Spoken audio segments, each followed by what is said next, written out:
Hello, আসসালামু আলাইকুম everyone. আজকে আমি আপনাদের সাথে শেয়ার করব বিকালে আপনাদের বাসায় নুডলস না থাকলে কিভাবে আটা দিয়ে নুডলস মেক করে খেতে পারেন। তো সেক্ষেত্রে আমি প্রথমে একটু ঠান্ডা পানিতে কিছু আটার গুলিয়ে নিয়েছি। এটাকে রুটি শেপ করে এটাকে আমি ছুরি দিয়ে কাটবো। ছুরি দিয়ে কেটে নিচ্ছি। ছুরি দিয়ে কেটে নিয়ে এটা বয়েল করা পানিতে দিয়ে দিব। এরপর এটা নুডলসের একটা শেপ চলে আসবে। তো নুডলসের শেপটা কীভাবে আসে চলুন দেখতে থাকি।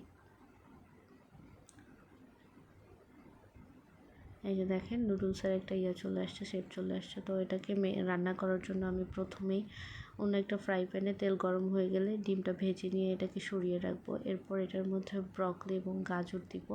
এগুলো একটু সিদ্ধ হতে টাইম নেয়, এর জন্য আগেই দিয়ে দিই যেন এগুলো সিদ্ধ হয়ে গেলে অন্য যে সবজিগুলো আছে এগুলো দিয়ে দিতে পারি। এটার সাথে আমি অ্যাড করেছি মটরশুঁটি অ্যাড করার পরে একটু তেল দিয়ে দিলাম। তেলটা অনেক কমে গেছিলো।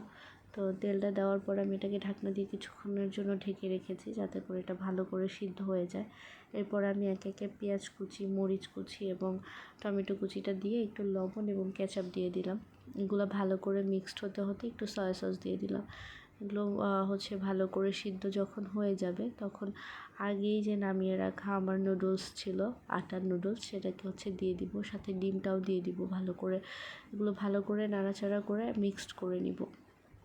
মিক্সড করলে সবগুলো উপকরণ দেখা যায় যে সবগুলোতে একদম অ্যাডজাস্টেবল থাকে। সবজিগুলোও খেতে ভালো লাগে, নুডলসটাও খেতে ভালো লাগে।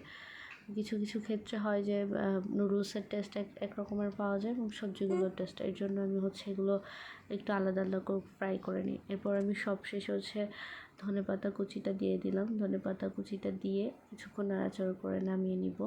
তো এটার ফাইনাল লুকটা ছিল এমন। একটু দেখেন ফাইনাল লুকটা কত জোস ছিল, তাই না? Thank you.